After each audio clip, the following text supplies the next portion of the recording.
Folks, how's it going? I'm the always amped up Graham Justin Matthews, and you are watching hashtag AskGSM, where I answer your questions from Facebook, Twitter, and YouTube right here in this video form. And what a great time to be a wrestling fan right now. I know I say that every single week, but you look at everything that's going on right now. I went to Legends of Wrestling yesterday in New York City at Citi Field. A great time. I'll be talking about that briefly in just a little bit. Someone asked a question about that. We have Money in the Bank this upcoming Sunday night, one of my favorite pay-per-view events of the year. This upcoming Sunday, we had our block of wrestling last Wednesday with TNA, Lucha Underground, NXT, and Ring of Honor. A great 5-hour span of wrestling. We have Tough Enough coming back in just a couple weeks.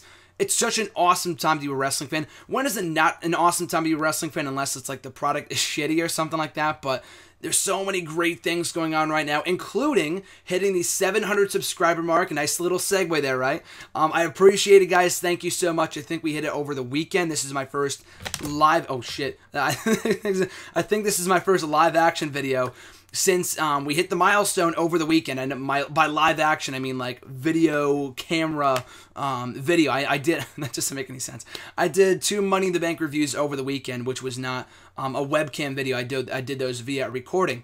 The last one was on Friday. So over the weekend, though, we hit 700 subscribers. Thank you so much. I appreciate it. You guys are fucking awesome. Excuse my French, but you guys are great. So I appreciate it. If you want to send in a question, though, to this very video series, hashtag AskGSM, you can find me on Facebook at facebook.com/graham.gsm.matthews. Leave a comment on the post I usually put up on Sunday nights or on the wall itself. You can tweet me on Twitter at WrestleRant with the hashtag AskGSM, or leave a comment on this very video. Make sure to subscribe, like, comment, share, and leave a comment on this very video to make sure your question goes into next week's edition.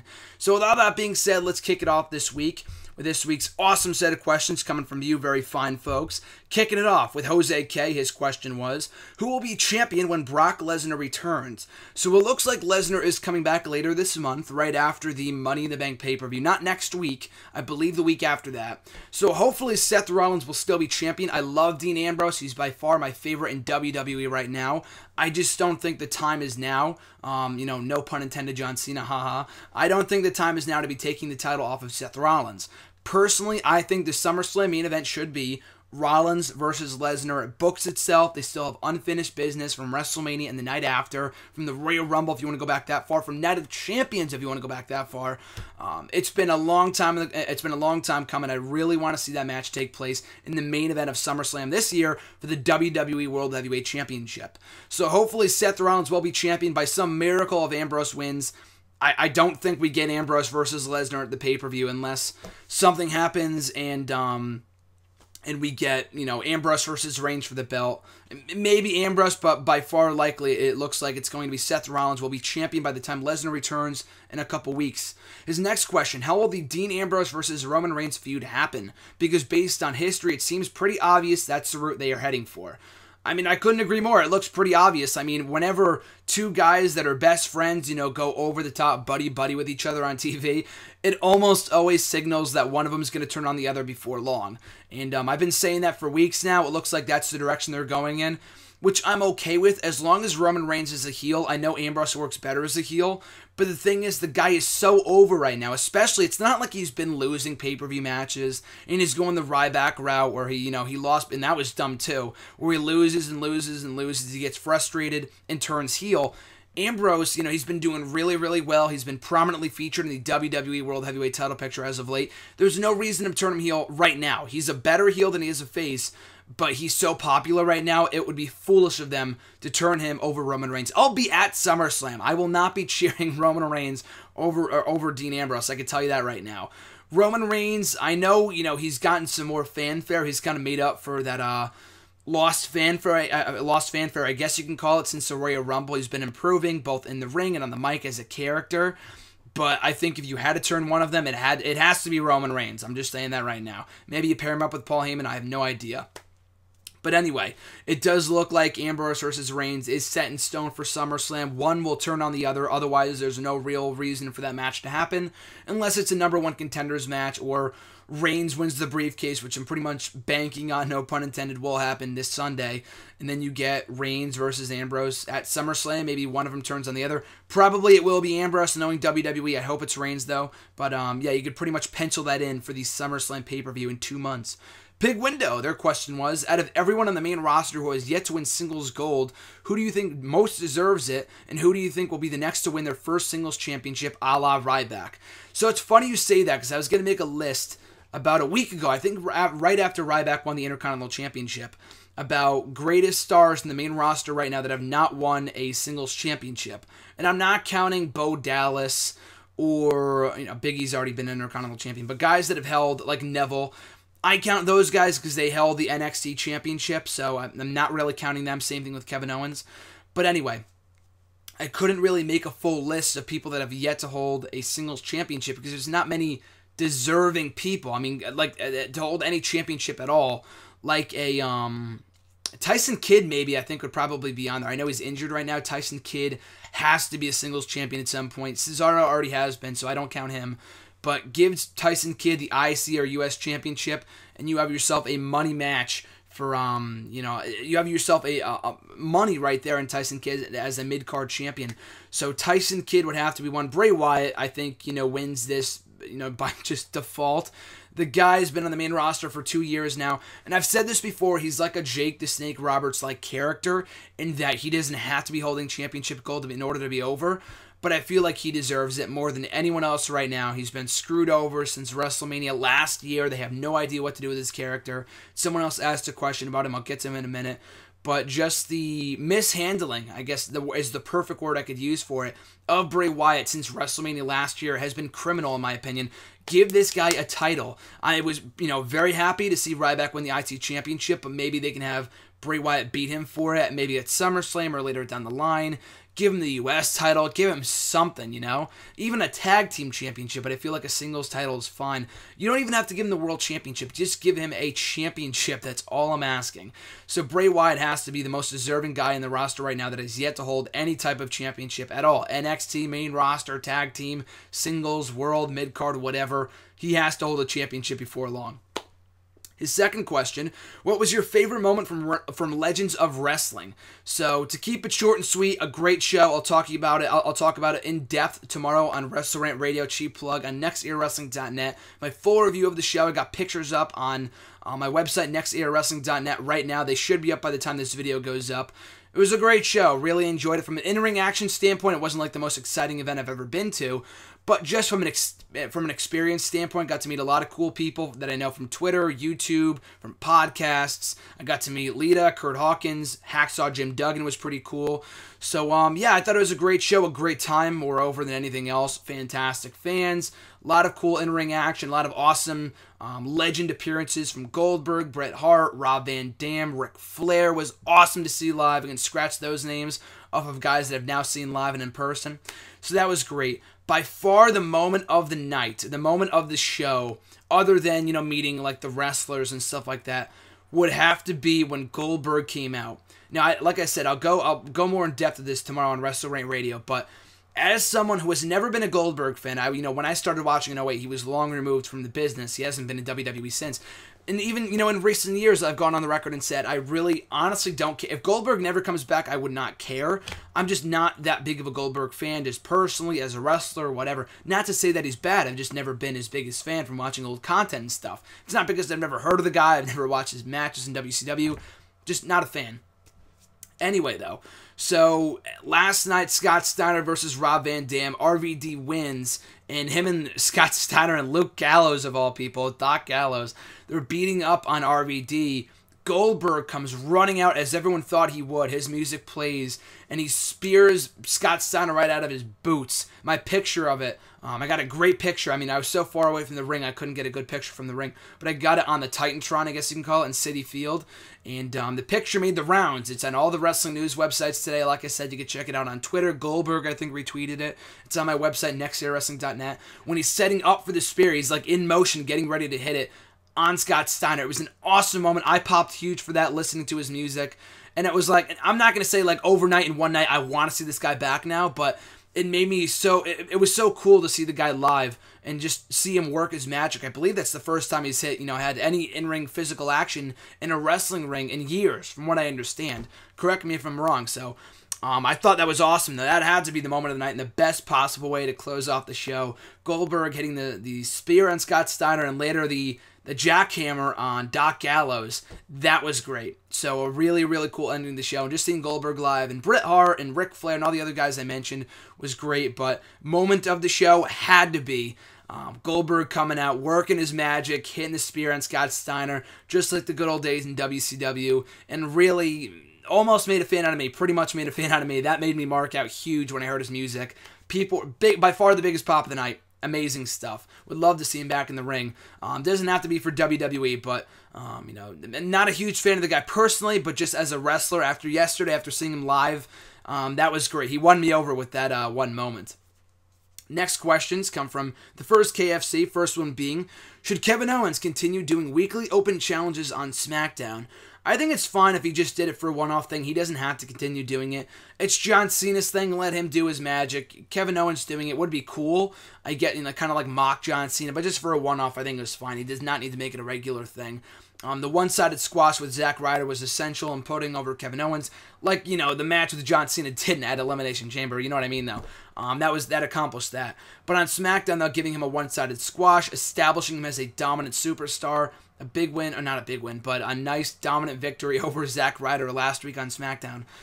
Nothing else needs to be done. I know people were expecting maybe a big name from NXT or the main roster.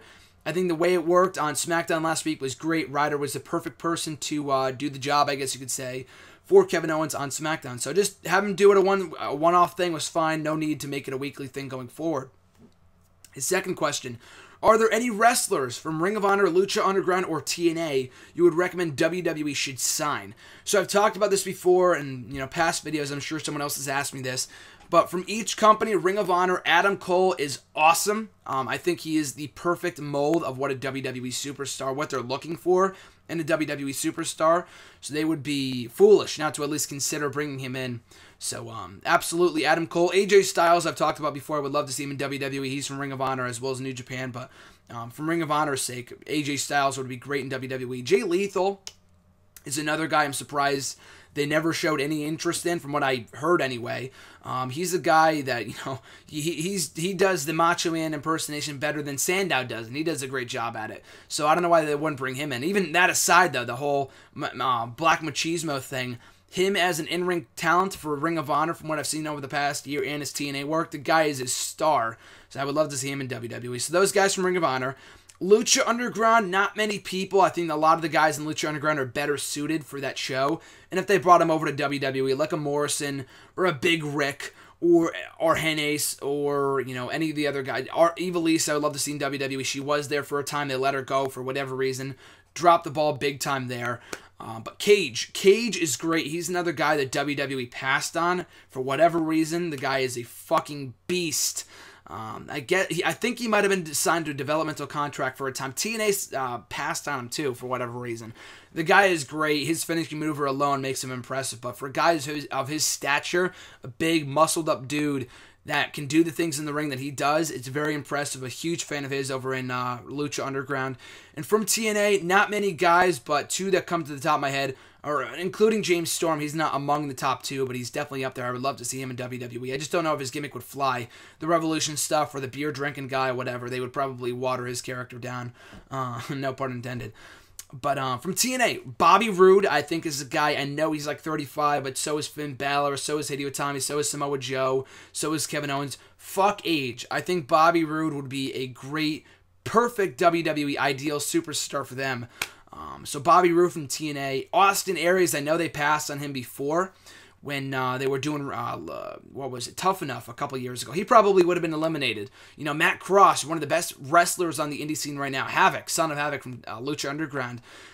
He was like the second guy eliminated from the competition because they felt he didn't bring it on a weekly basis or something like that. So Austin Aries, had he competed in Tough Enough, he probably would have been gone quickly, although he probably should have won it over Andy and some of the other clowns in that competition that year.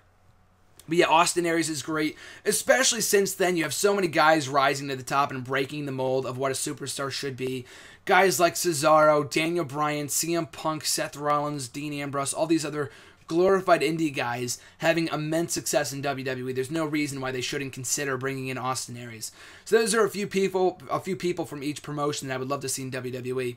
Will they sign him? Probably not, but that's, if I was Vince, I would at least consider bringing those guys in and giving them a tryout or something. Moving on to the Facebook questions from Justin G's first one being, NXT is headed to Japan on July 4th, and main eventing the card is Finn Balor versus Kevin Owens for the NXT Championship. Is this the match that Owens drops the title to Balor? I believe so. I mean, it looks like, from what I've heard anyway in the last week or two, that Kevin Owens is officially main roster bound. He signed a main roster contract last week, or the week before I should say, and they want to slowly transition him out of NXT. Whether that means, I believe he'll be at the next special. That's in August. That's 2 months away. I believe he'll be there. But if they really want to make him a main roster exclusive guy, and he's going to be working John Cena in every house show and the pay-per-views, so that might be a little much to keep him, have him keep doing NXT as well. But regardless, though, I feel like that is the time to do it. I feel like a big reason why they're doing that match on that show live is to avoid spoilers, so they don't have to do it at like a TV taping or something. So yeah, I'm assuming that is the night they drop the title to Finn Balor, and I'm looking forward to it. It looked like it was going to be Hideo Itami, in his home native Japan, going for the NXT Championship, maybe finally hitting the GTS and winning the NXT Championship. That would have been great. Unfortunately, got injured, so that did not play out the way it should have been, that it should have. But Finn Balor winning the title is not a bad consolation prize by any stretch, and I'm looking forward to that. So I assume that is the night. My money is on Finn Balor, the night that he takes the NXT Championship and Kevin Owens officially moves up to the main roster. His second question, how do you predict if someone is main roster headliner, is a main roster headliner or not? I mean, there's no clear-cut, guidelines or clear-cut, what's the word I'm looking for here? There's no way to determine if someone's ready or not. Like, oh, he's ready, he's not ready. Some people can just tell. I'm not saying I can tell. You just can't. It's all subjective. Roman Reigns, for me, is a kind of a perfect example of a guy that a lot of people thought was ready. Is he not ready? To me, earlier this year, not currently, but you go back to the, road to WrestleMania. Was he ready to main event WrestleMania at that period in time, despite everything that happened in the main event? Let's take away the whole Seth Rollins cash and everything else there. Had he won, he wouldn't have been ready. But take away all the, the cash and everything else. Was he ready to win when he won the Royal Rumble? I don't think so. The guy couldn't cut a decent promo to save his life. His in-ring skills were good. They were still improving. They were not where they should have been. For a guy that's about to get the biggest push of his life. And the story wasn't there. The character development wasn't there. This is the guy that he was out for 6 months, came back and won the Royal Rumble. Where's the story there, And that was the whole Daniel Bryan thing. Terrible timing. It probably wouldn't have been as bad had they held off on that. But anyway, and that's another thing too. Someone talked about this. Someone tweeted this on Thursday, I think, with Kevin Owens and whatever. And Kevin Owens on the main roster for 2 weeks. Beats John Cena. That's great. It's perfect. But Roman Reigns been here for a couple years. He's not ready. He won the Royal Rumble. Tenure has nothing to fucking do with it. I don't care if someone's been here for 10 years. Fucking Zack Ryder's been here since 2007. Does that make him main roster ready? Does that make him not main roster ready? Does that make him world championship material? Absolutely not. Tenure has nothing to do with it. It all has to do with experience. Is he, polished enough on the mic? Is he polished enough in the ring? Roman Reigns was not ready. Kevin Owens is. The guy's been doing this thing for 15 years. He's a great star talent. It doesn't matter how long he was in NXT for. It doesn't matter how many matches he's had. AJ Styles is ready, and he has not had one match in WWE. That has nothing to do with it whatsoever. So let's throw that argument out the window. But yeah, there is no cookie cutter way. There's no formula, I guess you can go by to determine whether someone is a main event headliner or not.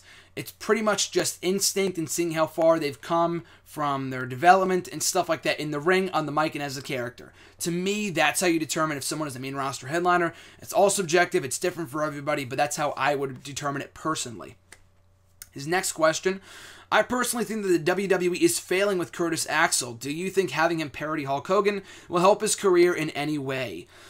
Curtis Axel is an interesting one, because when they repackaged him a couple years ago as Curtis Axel. I thought they were on the fast track to superstardom with the guy. I thought he was a primary candidate to win the Money in the Bank, and that was dumb of me to say that because he wasn't ready by that point. He wasn't even in the ladder match. But anyway, I feel like he's a great in-ring talent, but he did not have the charisma to hold his own as a superstar. That and the fact they booked him like complete shit in 2013 when he was losing to CM Punk every single fucking week. That didn't help him at all. So that was one thing. With the Hulk Hogan thing, doing the whole Hulk Hogan thing, the parody coming out with the entrance music, I don't really care about that, but the whole Axelmania thing I thought was great because he was finally getting over. He is kind of over now, I guess. I don't know. He's not even on TV anymore. But the whole Axelmania thing, and despite the fact that he was losing, yes, he's a great in-ring talent, but at least with the Hulk Hogan parody, the Axelmania stuff, he's finally showing charisma, and that's what got him over, and that's what sold him t-shirts. I was at the Legends of Wrestling event yesterday, and there were people that were wearing Axelmania t-shirts. No one was wearing a Better Than Perfect Curtis Axel t-shirt, because no one gave a shit about the guy when he was doing that gimmick. The only way he's going to make money is if he's over and he's showing charisma, and that's exactly what he's doing in this current gimmick. Maybe not as Hulk Hogan 2.0, but as the Axelmaniac and stuff like that. I think that's a better role for him. I'd rather see him doing the Hulk Hogan shtick than, jobbing out on superstars to Sin Cara, because I don't care, When he was doing that after he broke up with Ryback, they were failing the guy then. I think by at least now, he's selling t-shirts, he's over, he's doing great with the impersonation shit, and he's having the time of his life. So, I can't really fault him for that. He's a great talent, but I think what they're doing with him right now, honest to God, I think is probably the best thing they've done with him since he came to WWE. And that's including the IC title run. Aside from the 2 weeks that he was pushed in 2013, that wasn't a great year for him. So, yeah, I'd probably say right now they are doing right by him. And I don't see him as a main roster, like a main event talent. I think what he's doing right now, I think is perfect for him. Because he's over, he's making money, and he's happy. That's all you can really ask for a guy. His next question: I was watching NXT this past week, just the other day, and Eva Marie was booed, in caps lock, booed out of the building. Do you think people are underestimating her and that she can be that underdog that turned into a big thing if she changes down the line? I might get heat for this, I might get some hate for this, but honestly, I think Eva Marie can be good. If you've seen her little videos, I know they're only 15-second videos on Instagram, but she really is putting in an effort to get better in the ring. Not many people have done that. Where's Rosa Mendez's improvement? Where is she trying to get better in the ring? I hate to rack on Rosa Mendez and I hate to poop on her, but she has not gotten better. She's a prime example of someone that's a model. She probably had no passion for this for this industry before she came into wrestling, before she came into pro wrestling a couple years ago, 10 years ago, whatever it was. And she has not improved at all in the 10 years that she's been with the company. And that's a big reason why she has yet to win a singles match via pinfall in the 10 years she's been here. But anyway, though, going back to what I was saying before, Eva Marie, I think, has improved. From what I've seen anyway, we have yet to see her work a match on TV. And we should give her a chance. The Full Sail thing was a little disrespectful. I did not enjoy that. I thought it was a little bit tasteless. She is taking the extra step to get better in the ring. I respect that. I like Eva. I think she was not ready when they, people just have a bad taste in their mouth because she was pushed so heavily. She was pushed so prominently on the main roster, in 2013 and 2014, she was clearly not ready. At least being taken off TV and, getting better in the ring will at least help her chances of finding success in WWE. She is very, very beautiful, and if she can, match that beauty in the ring with her in-ring skills and getting better, more power to her. I don't think, the hate on her in NXT right now is warranted, so I think if she gets better, and I'm hoping she blows people away with her, with her improvement in the ring. So I'm looking forward to that. So I like Eva, and I do think she can maybe not be the next Trish Stratus or anything like that, but I do think she can be, something of note. I think she can be something successful in WWE if she stays the course, continues to get better, and continues to prove people wrong. So good for her. I'm happy for her. Next question from Jerry J. What's your take on the Jessica Havoc issue that's been going on?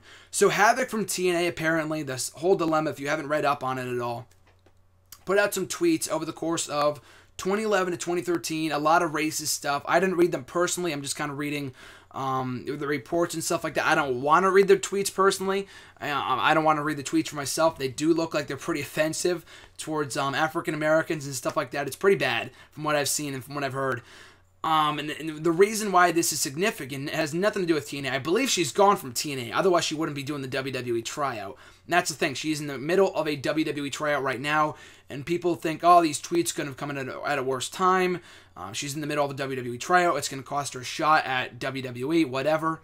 So that's the whole thing that's going on. The fact, and she apologized for it. So that's one thing. I'm glad she did that instead of completely ignoring it and, just kind of trying to hide it, whatever. It's out there. Everyone knows about it. The best thing she could have done was apologize. I don't know if she apologized or she deleted that apology. I know she deleted a lot of things. I don't know if she deleted that or not. I'm not really sure. But anyway, the whole issue itself, will it cost her a shot in WWE? Maybe, maybe not. I know it cost a shot in WWE for Jay Briscoe a couple years ago, and he made some homophobic remarks, which wasn't cool. But for Jessica Havoc, unlike Jay Briscoe, it's not like she's going to make it any... I mean, good for her for at least trying out, but I was never a Havoc fan. She's a dominant in-ring athlete. I was there for her debut in the Manhattan Center last August when she debuted in TNA. She's a monster of a woman, but in the ring, she leaves a lot to be desired. She is not good. She's not good at all. I mean, she may be good on the indie scene, but just in TNA, she wasn't good at all. And I don't know if she's gotten better since then. And I don't need to see her in NXT mixing it up with the likes of... Bailey and Sasha Banks and Sasha and Becky Lynch. Maybe she can get better. Like I said, Eva's getting better. Dana Brooke is improving. Maybe she could get better, but to me, she's like that Aloisa chick or whatever the hell her name was that she got cut from WWE right before she was about to come on the third season of NXT. I don't think she was any good. She was like 7 feet tall, and she would have been... I don't know. That would have been... I don't know. I don't think she was any good to begin with. The scandal aside. That was what cost her a shot in WWE. You look at the comparisons there. That was 5 years ago. She had some scandalous pictures on the internet, whatever. Some website, on her Facebook, maybe something. And that cost her. She got fired from WWE. That cost her spot on the third season of NXT, which brought in Caitlyn, who eventually won the whole thing and went on to become Divas Champion later on down the line. So, what would have happened if Aloisa was in there or whatever her name was? Who knows? Havoc, whether this cost her chances in WWE or not, it probably will, but even without the tweets, I don't think she would have made it anyway. Hopefully she can prove me wrong, but I'm just saying that from what I saw from her in TNA, of all the other women that I hear are at that tryout, including Blue Pants, give her a contract over Havoc. Havoc is just not that good. From my opinion anyway, from what I've seen, maybe other people think she's great, that's completely okay. I just don't think that she's worthy of being in NXT because I don't think she's really, honestly, that good from what I've seen in TNA. Like I said, maybe she's had better stuff in the indies, but yeah, the whole thing was embarrassing. It sucks for her. Then don't make the dumb tweets in the first place. Everything is out there on the internet. Whatever you say on Twitter or Facebook, delete it or not, it's out there forever. You have to think before you tweet or post or whatever. It's the internet. It's out there. You gotta act like an adult. You can't make stupid, shitty remarks like that and be an asshole. If she actually is racist, I have no idea. She doesn't remember making half those tweets. Whatever. It sucks for her. She said that she was younger, and that was only like 2 years ago. It wasn't like she was 19 when she made those tweets or something like that, Anyway, it's an embarrassing situation, as it should be. She shouldn't have said those dumb, stupid things to begin with. But she shouldn't be in WWE anyway, because she's not even that good. So I don't think this really changes her chances of coming to WWE regardless. Next set of questions from Andre G.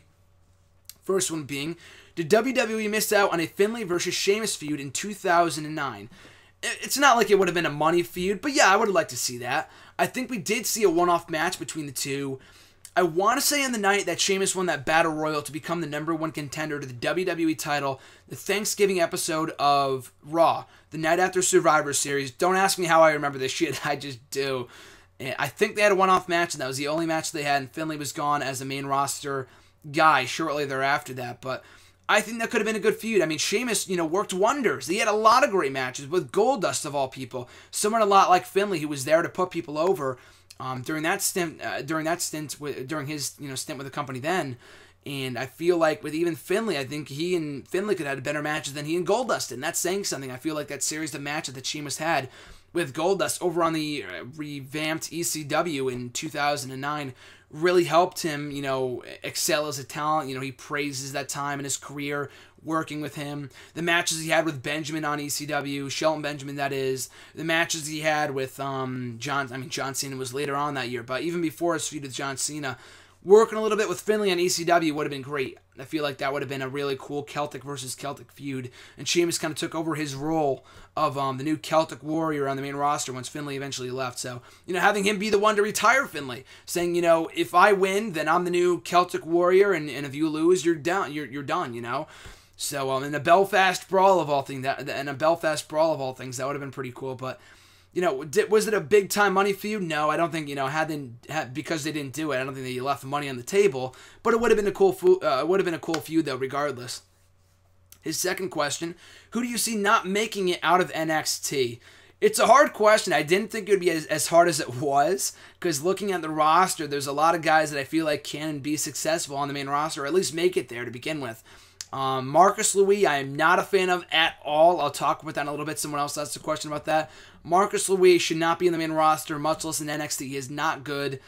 Mojo Rawley I have here. I like his intensity, the whole, I don't get hyped, I stay hyped. I like that, and I enjoy his intensity. I enjoy his passion for the business. The guy is just not good in the ring. Maybe he's improved since the last time we saw him late last year. I don't know when it was when he got injured. Maybe in September or something like that. But other than that, the guy, other than the run to the ring, the guy wasn't good in the ring. I know Ultimate Warrior was no Bret Hart in the ring, but the guy connected with the crowd. Mojo Rawley's gimmick. Ultimate Warrior in 2015 probably wouldn't have gone over either. Mojo Rawley in 2015, it's a very one-dimensional gimmick. He's very goofy, and people just don't like him. The Full Sail crowd doesn't like him, so I don't see him going to the main roster. He's just not that good, so unless something changes, he comes back, better, he improves, whatever. As of right now, out of everyone in NXT right now, I don't see him being main roster bound until he improves in the ring and as a character, whatever. His next question: now that social media has basically taken over wrestling, do you think it would be smart for WWE to bring back Cyber Sunday? I like Cyber Sunday, I like Taboo Tuesday, I like the idea of it, but the whole reason why they did Cyber Sunday to begin with was to further push traffic to their website. You can vote on the matches and stuff like that, but we get that every week now, that it's not special anymore. Very rarely did WWE on Raw, 10 years ago, when they invented the gimmick of Taboo Tuesday and Cyber Sunday, did they allow the fans, did they grant them the opportunity to vote on the match stipulations, vote on the opponents? We see that every week now with the app, with the website, with WWE.com, all this other stuff, that it's not special anymore as a pay-per-view. We see it every single week on Raw with the app and everything like that, that it's not special and there's no real reason to do it. That in addition to the fact, the whole reason why they got rid of Cyber Sunday, despite all the traffic, the immense amount of traffic it did for WWE.com, the reason why they got rid of it was because it wasn't doing well in pay-per-view buys. You can't sell a pay-per-view on not knowing what the main event's going to be. If the main event was just Triple H versus, is it going to be Jeff Hardy, Vladimir Kozlov, a triple threat, all that other stuff, people didn't want to buy an event not knowing what the main event would be. I know we had that in WrestleMania 30. I was skeptical about it even then, but I think people knew that there was a big enough chance that Daniel Bryan would be in the main event. But that's exactly what I'm saying. People might be skeptical to buy a pay-per-view if they don't know what the pay-per-view main event's going to be.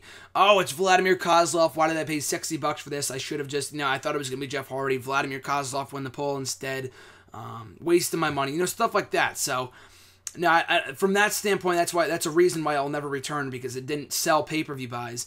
That in addition to the fact that, well, now it's a network, so it doesn't even matter, but that in addition to the fact we get it every single week, so it's not really that special anymore anyway. We get, you want to see an Olds Bar, no DQ, or a Falls Count Anywhere match, despite the fact that, all these matches are the same exact thing as Street Fight instead of Falls Count Anywhere or whatever. They're all the same kind of matchup, but that's WWE for you. Anyway, so, those are two reasons why the pay-per-view will probably never be brought back.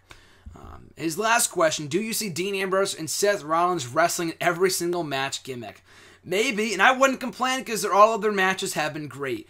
The Lumberjack match was awesome. The Falls Count Anywhere match on Raw the next night after SummerSlam was great. The Hell in a Cell match I thought was very, very good. I didn't think it was as bad as some people were putting it out to be. I thought it was really good. I enjoyed it, especially that one spot where they both fell off the top of the side of the cage. That was something you don't normally see in 2015, this generation. So that was really cool. And their match at Elimination Chamber was also very, very good. And the ladder match will probably be my favorite to date. So, could they wrestle in every match? I don't see why not. It's WWE's, as I said in an article, next iconic feud. I said that on Bleacher Report. I'm sticking by that. I feel like Ambrose versus Rollins is this generation's Cena and Orton, or HBK and Triple H. I know that's a lot of high praise right there, but I feel like these two can have that kind of feud if they can keep this up till the day they both retire. You know what I mean? That in addition to the fact we've seen, Cena and Orton wrestle in every match type, and those matches were good. Imagine the matches that Ambrose and Rollins can have wrestling in all those kind of matches. Wrestling in a 3 Stages of Hell match. Wrestling in an Iron Man match down the line. Wrestling in we were seeing a ladder match, wrestling in a tables match, whatever it may be, these guys are going to make it work. Wrestle in a TLC match, something like that. I feel like these guys could have an amazing array of matches that they continue to wrestle in every single match gimmick because they can make it work. They have amazing chemistry, so I don't see why not. Moving on to the next Facebook question here from Hector S. His question was, what do you think about the rumors of WWE changing Samoa Joe's in-ring name? I'm not doubting that they're considering it. I'm sure they are considering changing his name when he eventually makes it to the main roster, which could be, as soon as later this year. I just don't see the point. You're already, branding this guy as Samoa Joe in NXT. He has the Titantron. He has the fucking merchandise. Why would you change that? If you're going to change the name, change it when he comes in. Just do it when he's, in when he debuted.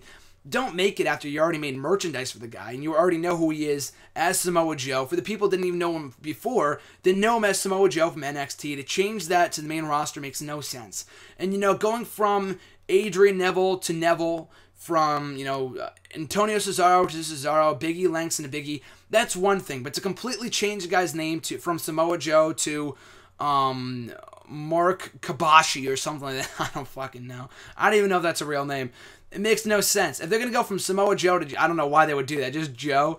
Josh Joe is the name of a jobber back from like the 90s, who I interviewed on Wrestle Rant Radio, by the way, cheap plug, last year. So that wouldn't make any sense. But yeah, just keep it as Joe. I'm sure they're considering it, but CM Punk got to keep his name, and that was 10 years ago. And what happened to CM Punk? Became one of the biggest stars in the last 10 years.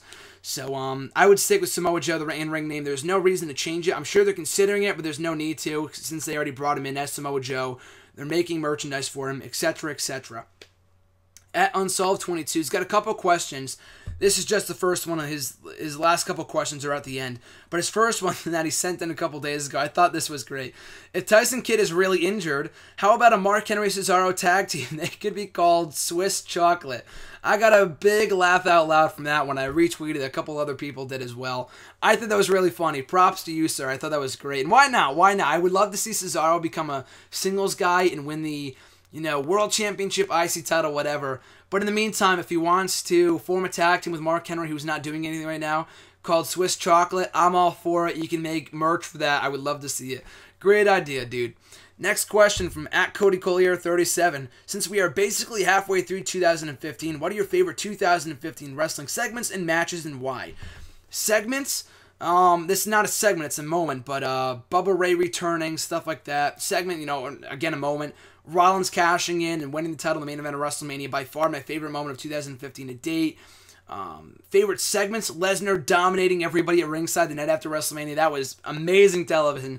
Just very compelling, completely compelling and captivating television. Love that segment. The debuts of Sami Zayn and Kevin Owens was glued on the edge of my seat for those moments, for those segments. The debuts of both guys on Raw a couple months ago.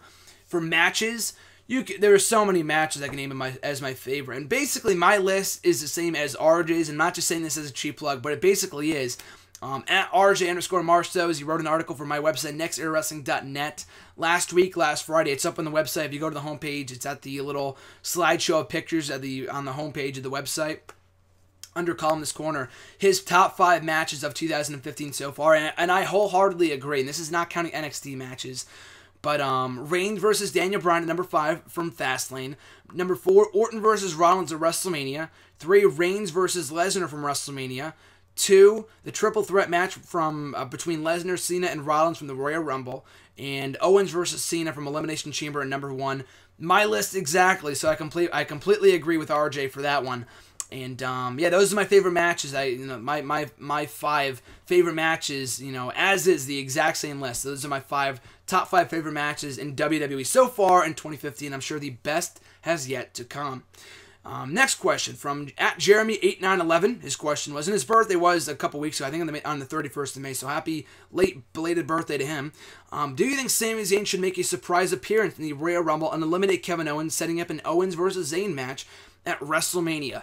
Funny that you mentioned that. I'm going to be writing an article on this at some point, hopefully next week or so, about 10 dream matches, my dream card for WrestleMania. It's not including Goldberg versus Ryback or something. This is stuff that could potentially happen. And I try to do one match per person. And I did Kevin Owens versus Sami Zayn, and here's why. Sami Zayn will probably, and should be, main roster bound when he comes back.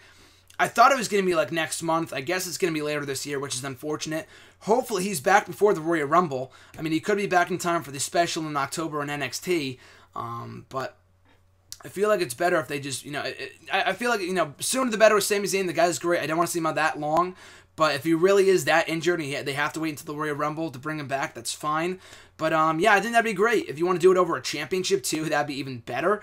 But yeah, Zayn, their matches have yet to have a decisive finish. Their first match, Owens won via knockout.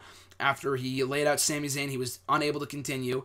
In the second match, he won again. I think there was no contest. So neither guy has yet to pin the other. So I feel like that's the perfect story they could tell at WrestleMania. Like I said, make it over a title if you want to. But yeah, Owens versus Zayn at WrestleMania. #book. I love the idea. And I love the Royal Rumble elimination spot too. Simple yet effective. We've seen it before, but it works every single time. Next two questions come from @SwagZio.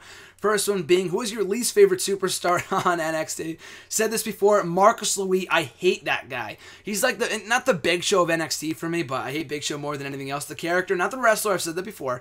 Marcus Louis, he's not good in the ring. He's not good on the mic. He's terrible looking, literally, he shaved his eyebrows, he shaved his head, he looks ugly, and I'm sure that's the gimmick. He's like the Hunchback of Notre Dame kind of thing. He's like Corporate Kane Mini, wearing the slacks and stuff. I just don't see what he adds to NXT. The guy just is not good. He sucks. I'm not a Marcus Louis fan. So yeah, CJ Parker probably would have been my least favorite, but he's gone. So Marcus Louis takes that #1 spot of my least favorite NXT superstar. And there's no one else really. Even Mojo Rawley, there's some redeemable qualities about him. Now, believe it or not, for me anyway, the whole intensity thing that I mentioned before. But for everyone else though, I pretty much have no problem with, except for Marcus Louis. Not a fan. I think the guy sucks. Next question of his is, has Sheamus' return been a flop so far? I don't think so. Just because he didn't win the IC title, I wouldn't say his return has been a flop. I think it's been a success. I think the guy's been great as a heel since he came back. The new look, new attire, new theme, new merch, new everything. I think the guy is great. I think he's successfully rejuvenated his career with this new persona. He should have been a heel from the start. There was no... I understand why they turned him babyface back in 2011, but to keep him as a babyface for as long as he was, for 4 fucking years, was insane.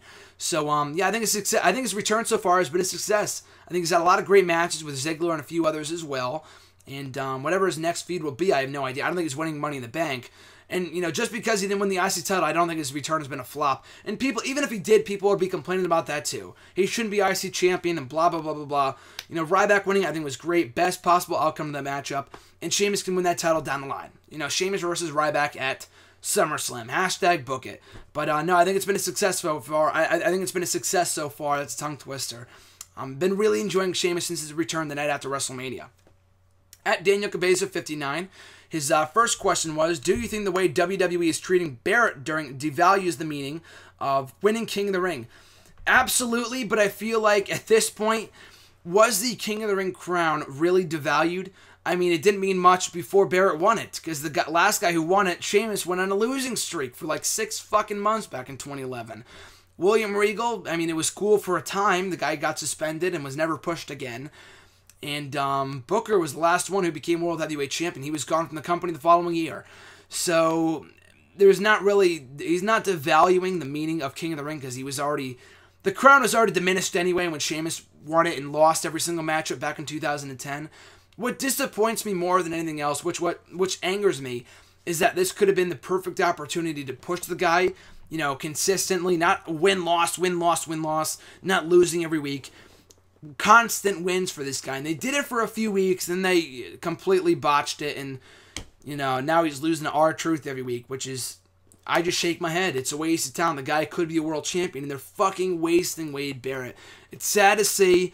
It ruins the crown, but how much can it really ruin the crown if it didn't mean much to begin with after the last few people who won it didn't do anything or just, didn't do anything of note.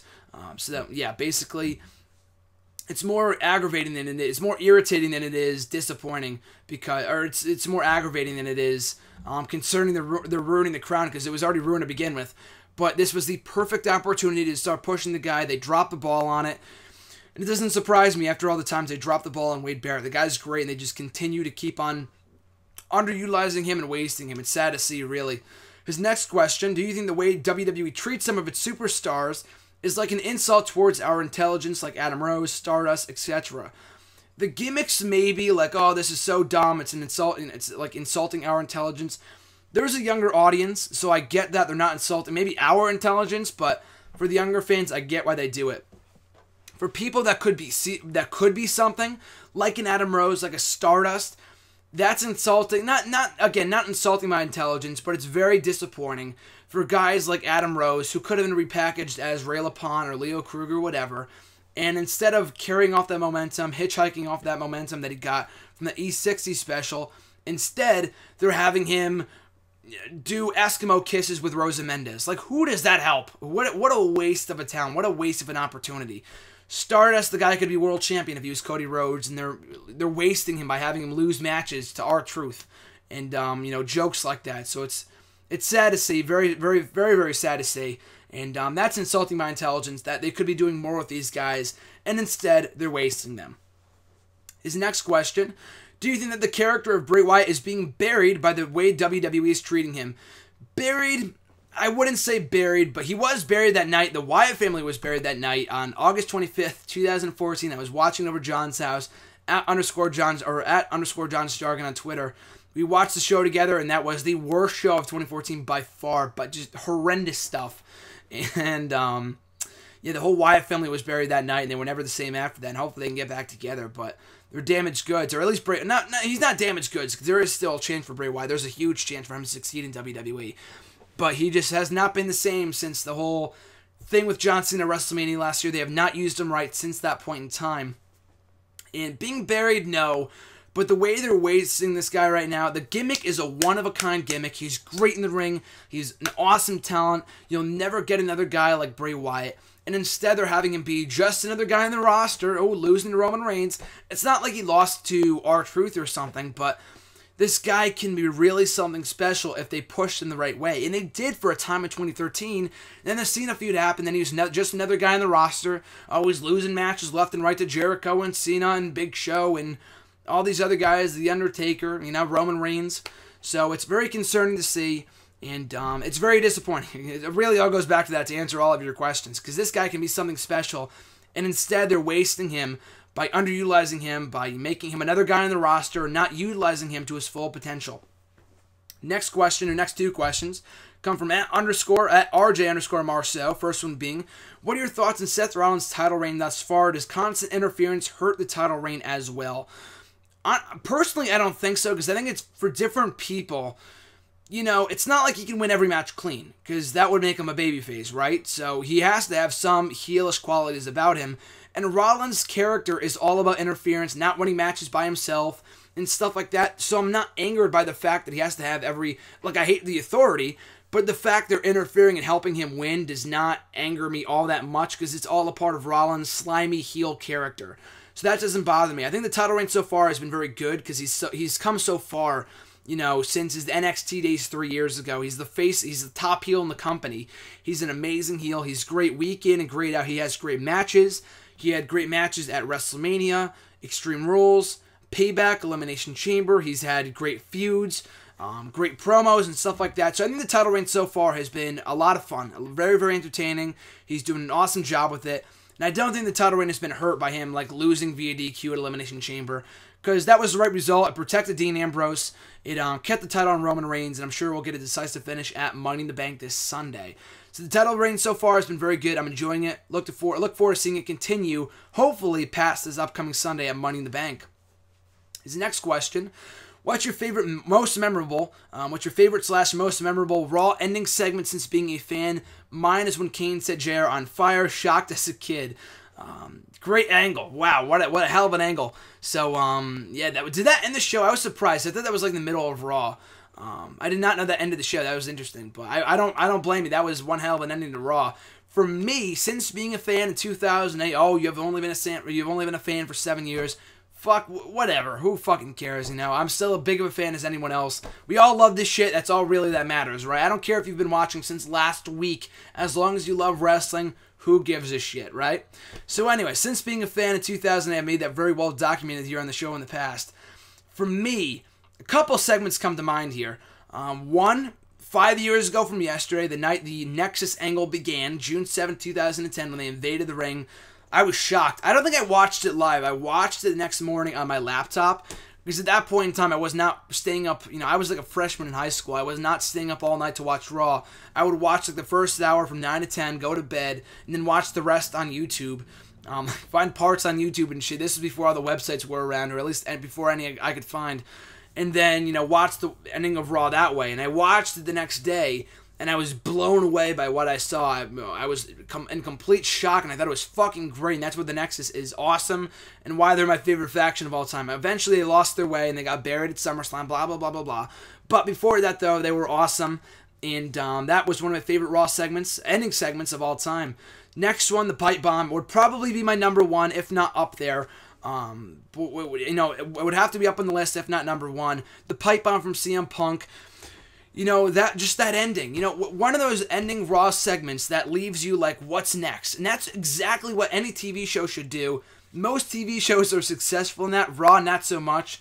They will just end Raw on a weird note, not have you excited for the next week. I'm always excited because I love this shit so much. But for most people, for a casual fan, if it doesn't, you know, persuade you or convince you to tune in the following week, then they failed in making a compelling Raw, a successful Raw conclusion. The pipe bomb had you looking forward to not next week, but to Money in the Bank, the rest of the summer, to tomorrow. Is this guy suspended? They unverified him on Twitter. The whole promo was amazing. My favorite promo of all time. And the ending was epic. I remember calling up John like, oh, fuck, dude, did you see that? It was insane. Watch the promo, whatever.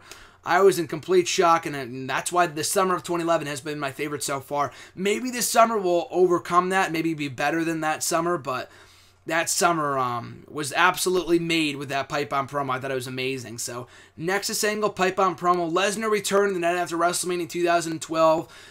We all knew it was going to happen. I just didn't know for sure. And hearing the da-da-da-da-da-da-da-da-da-da-da-da, and then having, you know, the place go fucking ape shit was nuts. And, you know, chill, gives me goosebumps just thinking about it right now.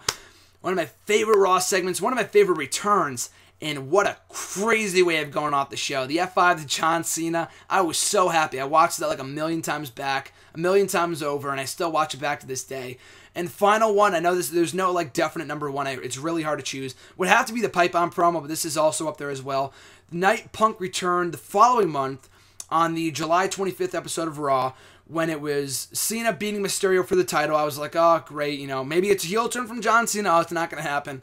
And then, John, you know, you hear, and Cult of Personality goes off, and Cena's looking up at the stage. All of like two people are marking out in the crowd that know this was his theme song from Ring of Honor. No one else knew aside from that guy, from like the two people in the audience. But you hear Cult of Personality go off, no Titantron video, just the music. And I wasn't thinking it was going to be CM Punk. I for sure thought he was gone. And Punk's looking at the stage. Fucking love this shit. Punk's looking at, Cena's looking at the stage. He's like, what's going on? And my favorite line, he goes, that's not Alberto. That's not Alberto. Because Alberto Del Rio was the Mr. Money in the Bank, and he almost tried to cash in earlier in the night on Rey Mysterio when he won the title. But, yeah, that, you know, Cena just going, that's not Alberto. That's not Alberto. And the crowd just looking on in disbelief, and you see Punk. The only time that the Cult of Personality, when you first hear it, did not get a pop. Any other time it got a huge pop. But Punk comes out, you know, with his hands extended out, wearing the new merch, new Titantron, new look, new everything. And it was awesome. He comes into the ring, holds a title, or John Cena holds his title belt up high. Punk raises his higher and says the real champ is here, or whatever it was. Again, the night that reminded me of why I'm a wrestling fan. I'm reminded all the time. I know I always say that. But just that one angle was so goddamn good. I thought it was great. My favorite return of all time was that one.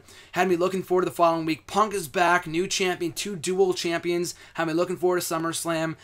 It was great. Absolutely loved it. I thought it was amazing. So those 4 angles were my 4 favorite endings of Raws since I started watching in 2008. I'm sure there's others, but those are the 4 that came to mind. The Nexus debut from 2010, Pipe Bomb promo from 2011, Punk returning in 2011, and Lesnar's return in 2012.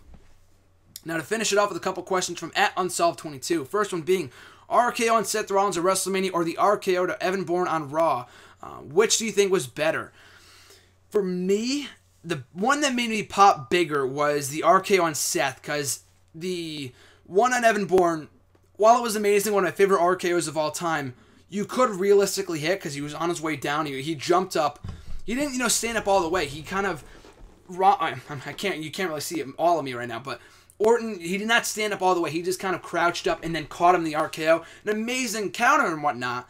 But I thought the one at WrestleMania, RJ was watching with me. He can attest this for me because he popped as big as I did when we were watching this together. And I thought for sure it was over here. Rollins going for the curb stomp. I can't believe how they fucking pulled this off. It was amazing. I still watch it back and I get chills down my spine every time I think about it.